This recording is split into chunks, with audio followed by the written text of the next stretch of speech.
2024 has started very brutally for a lot of people, almost worse than the way 2023 ended, and that's saying something because last year was very, very tough for a lot of Nigerians. You are very outspoken about, the state of the nation. What are your thoughts on where we are? You look at the budget, you look at the president, who's currently not in the country. The insecurity seems to be going crazier by the day. Where do you think things currently are? I think people are not going to like this, but we are in a state of, I think, we don't understand, and I once again say the word professionals of Nigeria. We don't understand that our talent is not for self-enrichment. It is to develop our nation, and this is where we truly drop the ball by not engaging our talent, with our national development. Thinking our national development is some abstract thing that will impact us. We don't understand the stage that we are in nation building, So everything that is happening in Nigeria is tied to the system that we operate in Nigeria, that legally locks out millions of Nigerians from the benefits of their nation. You understand? And if we continue, and Nigerians like to argue about our situation is like a train going off the cliff. All of us were in this train and we can see clearly that this train is going off the cliff, but we're arguing about the driver. Oh, this person should drive the train. This person should ride the train. This person will drive the train. This is the best driver of this train. Nobody's talking about stopping the train. That we got to stop this train and leave this track, because this track is going off the cliff. That is the only argument that makes sense in Nigeria. Every other thing that people bring, even to the we want Hausa nation, we want Yoruba nation, even up to that argument, is putting the cart before the horse. You understand? Because even if we want a nation of our own, why aren't the Yoruba elites first of all discussing food security? Before you even announce that you want to be a nation, you must be discussing how you want to feed your people. How we grow our pepper. Or is it the Hausa people that want to lock out of our new Yoruba nation, that want to go and import pepper from? These simple questions. So for me, I'm not really, I look at Nigeria and I see that the larger issue is that we are still under a neoliberal, capitalist, white-dominated system that we are imposing on our people by force. And we complain when that system impacts us, meaning dollar is heavy, we can't buy those international goods we like, we can't take these international trips we like, it's more expensive for us to pay our international school fees, these are our expensive private schools, and all these things that dollar affects. As if Nigerian people have not been suffering in their millions when dollar was 1 naira to $1. So I just want to get a sense of where you're going with this, because yes, I think, let me take it back again to last year, because I know you did get a lot of talk during the elections last year, whether it was the fact that you were supporting the candidate or not supporting another one, The present government came in with a lot of promises, which we all heard, and a lot of those promises are starting to look like they were just promises, whether we're talking about the fact that insecurity was going to end. Mr. President did say he was going to hit the ground running. He spent a bit more time outside the country than he spent here. What is your assessment of this government in the last, let me say, 9 months now, which they've been in power? I'll not only give my assessment now, I'll make prediction like pastors for the next 3 years and 10 months that is left for the administration, that nothing much will change for Nigerian people. Things are worse, and nothing more will change for the Nigerian people. Because why do you think that is? It is hidden in plain sight.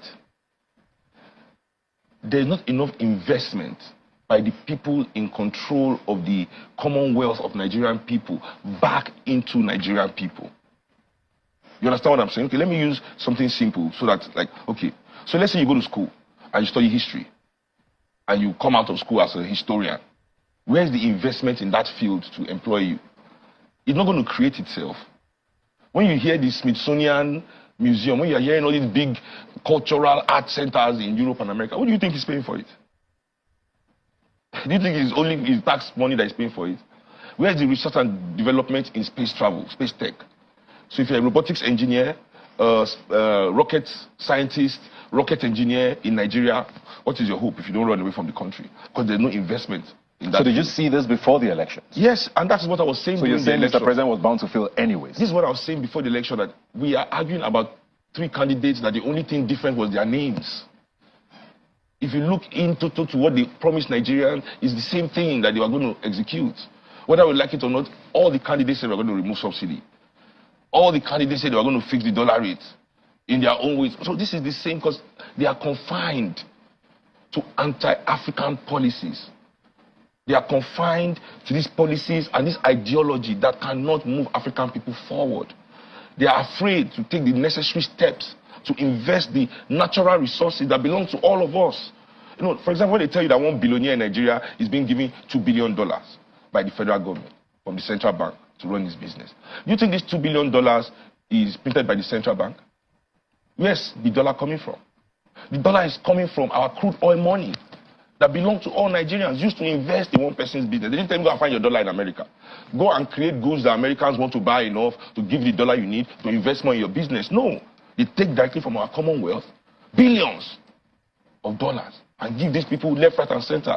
But there's never money for our education, for our healthcare, for our roads, to invest in human development, in the youth, in job opportunities. Because everybody wants to be gatekeeper to your existence. You need fuel to move around. That's the business they want to do. You need phone to make call. They are there to collect your money. You need house to stay. They own all the land. They are there to be landlord. But those things that mean that are legacy, national development, national investments, they are not there. What do you mean when you say Western style ideas or what? I'm not can't remember the exact term. Western style policies. Policies, yes. What do you mean by that? Am I right in interpreting you saying that our democracy doesn't work for us? No, it's not an African-centered democracy. It does not put African people first. So what should democracy here look like? Democracy here must be socialistic, first of all, because of the amount of Africans that need to be... Look, let's use China, for example. I like the way China did it. They said, okay, you want to be businessmen, we're going to open a world for the business people, where the business people can be as much business people as they want. But they will never let the businessman's interest interfere in the life of Chinese people. So those things that Chinese people live on, Chinese healthcare, Chinese housing, education, these are all socialized. Nobody can go and be predator there and be siphoning life of their people. But when they expanded into factories, building world state-of-the-art tech that their people can use to engage with the world. And now today China produces everything. China is making a billionaire every week or something like that. You know? So without that kind of mindset here, that understand that people should do business to invest in the development of their people. China has pulled, what, 800 million people out of poverty in the last 10 years. That's 4 times the size of Nigeria's population. But why isn't it possible that one candidate can go that route? We saw it happen in Brazil as well, through a democracy. We've seen it to an extent happening in India right now, through a democracy. So can't it happen that same way where someone comes out and sells this idea to you, but I almost feel like you would never believe a politician who says that? India is not the same as what they are doing in Brazil. Yes. And if you look at what they are doing in Brazil, also they've been pushed back with Bolsonaro coming in, and now Lula has just come back after they took him to prison. Because you have to understand that we, the professionals of a country, it is where we lean that the country goes. It is because we are willing to align so much with our oppressors, right, that things are the way they are. That civil servants are willing to take orders as long as their own families get their benefit through the back door, as we all do. Lecturers and all the things they do, policemen and their bribes, bankers and the money laundering, all these things that we are willingly doing, acting as if it doesn't have an impact on millions of people, in the lives of millions of people. So it is we that we have to create this idea and back it up. Because the elites will not do it because they benefit too much from the suffering that's going on in this country.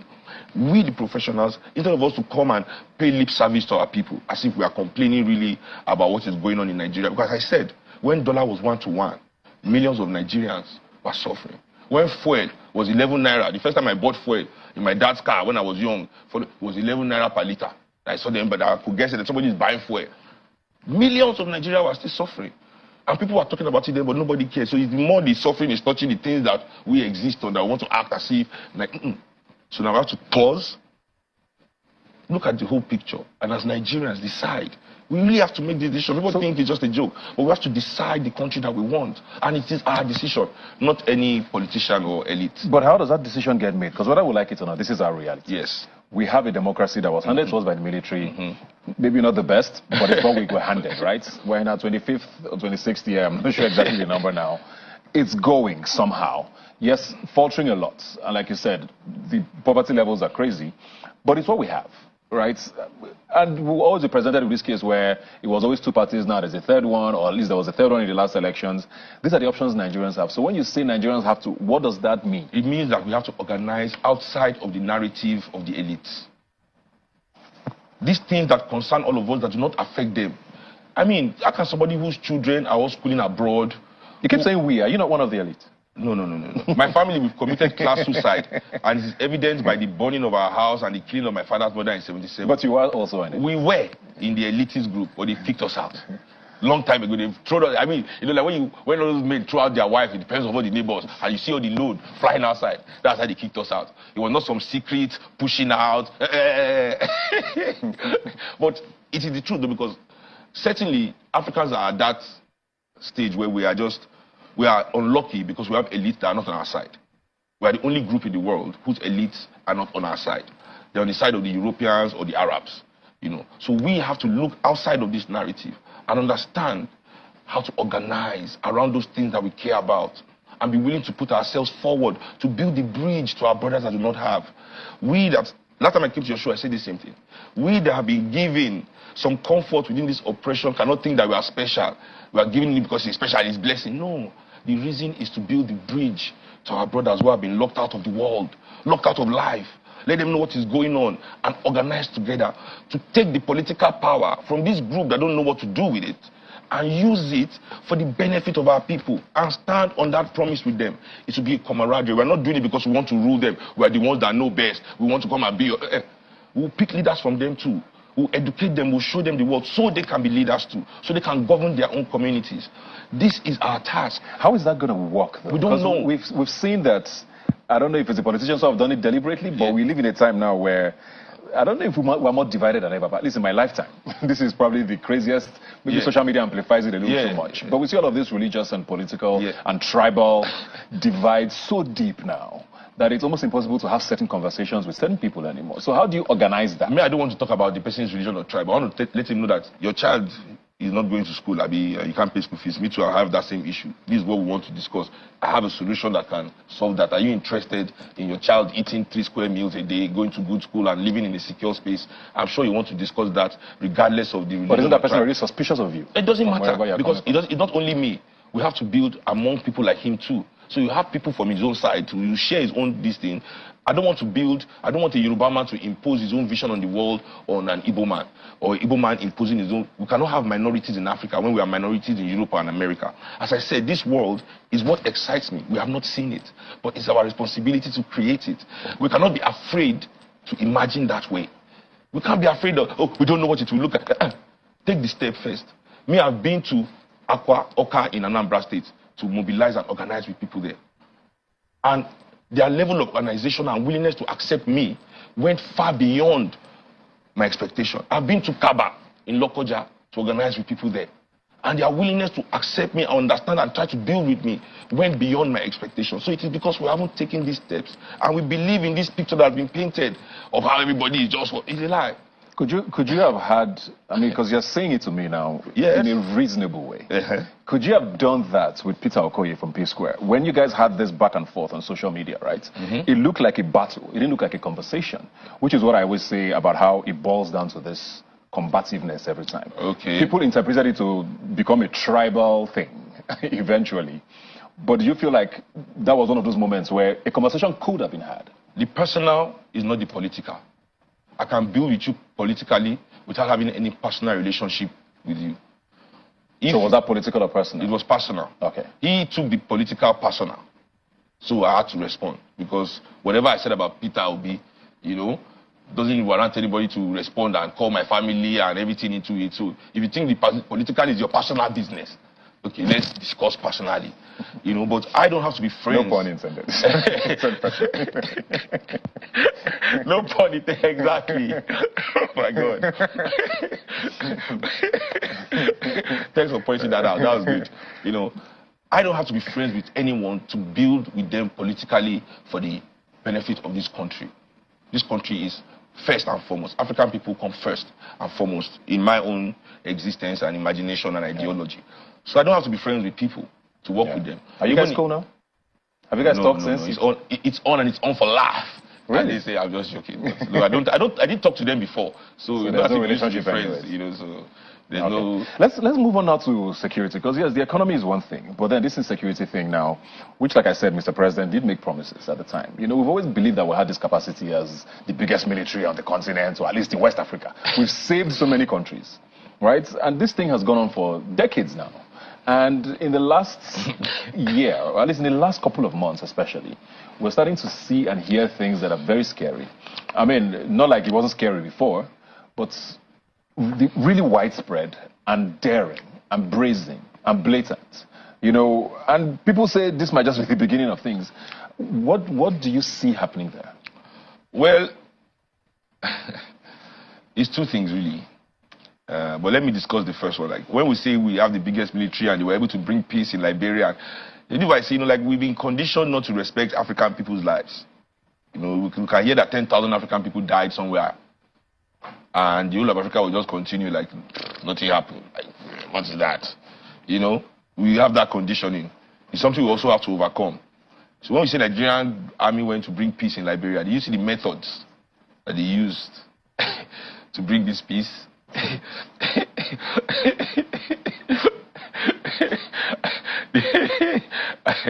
So I don't think Nigerians want these methods to be applied on our own soil. And this is kind of what is hindering the Nigerian army as well. And they cannot go in and do the Nigerian army like Zaki Biam and Odi. They've done it in Nigeria. Like this insecurity, it started in Bayelsa one time. Nigerian army went there, and Nigerian army there. Zaki Biam under Obasanjo, almost genocidal. You know what I'm saying? Like wiping out a whole community because of the actions of a few, like what Israel is doing in Gaza right now. I don't think we want such actions to be taken. So that's like the issue with insecurity in Nigeria is tied down to the fact that there's mass poverty. We cannot deny that it is the poverty in the land and the lack of opportunities. And not only the lack of opportunities, they're in the midst of all that opportunity. The children of all these rich people are just throwing their wealth in the face of all these poor people, using it to talk down on them. Well, something's got to give. Do you think Mr. President has the capacity to fix it? Nigeria doesn't have the capacity to fix it. In this current system that we operate, we have 200 million people. How many people are in the military? How many people are in the police, really? Can the police really employ the amount of personnel that they need to?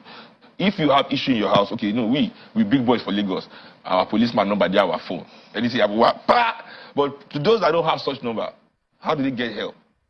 You're on your own, really. In Ojolomo Oto and your Yoruba say, where owner of Peking, I no reach. You're on your own. So let us not act like it is based on some certain mystery that there's insecurity in the land. There's insecurity in the land because there's no investment in the security apparatus of the land. Case closed. Case closed. The investment needed has been used. The Air Force jet we should buy is somebody's private jet. The police car we should be buying is somebody's personal car in his compound. All the police employee we should be employed to serve the people are somebody's thugs and touts, guiding their house and helping them do election anyway. What do you think of one of the funny stories I'll tell you also about insecurity is the story of Ken Nwega, really about the OD massacre. Ken, according to Karl Mayer, who was an American-German journalist that wrote the book, This House Has Fallen. And in his book, he claims that Ken Nwega was one of Ali Miseha's lieutenants. And he was the one, after the election, that there was no work, was robbing people on the highway. And it was really brutal. He now killed 9 policemen. So Obasanjo called Ali Misega to arrest him in Yanagwa. Obasanjo didn't want, Ali Misega didn't want to arrest him because now guy. Obasanjo had declared state of emergency in Bayelsa State. Ken ran to his town in Odi. That's how Obasanjo sent army people there to meet him. That's according to Karl Mayer. If we say that this report is true, because nobody has sued Karl Mayer till today for libel, nobody has sued him. But I'll not be surprised if after this order somebody comes to sue me. She will say, as if I'm the one that wrote the book. I'm telling you, I can't tell you. I'm in court right now. I can't even begin to talk how crazy this country is. Shew's views are not the views of everybody. Karl Mayer's views in his book are not the views of Shehu Adikpabokuti. I'm just saying what I read, and that nobody has countered it. I've not read any article to refute his claims. You understand? In that book, This House Has Fallen, nobody has refuted that. So if that is true and nobody has refuted it, that means the direct link between these people causing this crime and politicians also. So I just wanted to get your thoughts on this because I like to go back to what our reality is, Yes. whether we like it or not. And I just wanted to get your thoughts on the fact that this is happening. We've had a very tough start to the year. January, insecurity and all of that. Mr. President is not in the country. He's on a private visit to France. That's what he told us. We don't know what a private visit means. He's hardly addressed any of these issues. He has gone to visit Macron. So what do you think I know about what a private visit means. Like? A private visit means he has gone to see Macron for his personal business. Let the man... See, one thing I know is this, as I said, until we have leaders that are dedicated, you know, whose children are all Nigerians. Yes, you people have... Let's call all the governors and presidents of Nigeria. Let's bring all their children. Let them present their passports. Yes, you, father of foreigner, you tell them you want to give my own child the future, but your own children are all foreigners, but you are building future for my children. So it's these little things that we used to know what is true and what is not true, you know, about what's going on in this country. We as the people, we must be the ones to do the work. That's just it.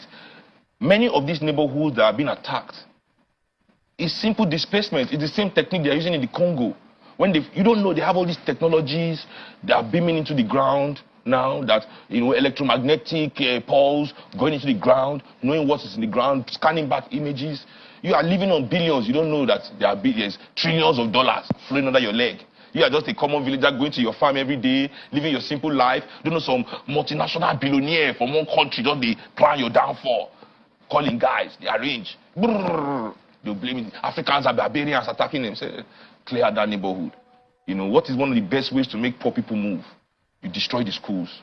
Boko Haram, attacking schools. When a poor man knows his child cannot go to school, he will leave that area. Because education for all poor people, for them, is the way out. They believe education is the way out for their children. So if you attack schools, that was a great tactic for people that were grabbing resources and land. You know, because that is what is really going on in this country. Let's face facts. You know, it is the people with arms in this country that have access to arms in this country, you know, that are able to do these kind of things. And this displacement of these people, I'm telling you, is for natural resources reason, to begin to exploit those areas, but they need those villagers to move out of their ancestral land. That's what I believe personally. On that very grim note, you have come here and just told us that we're going to suffer for the next 3.5 years. No, I'm just saying, we're not going to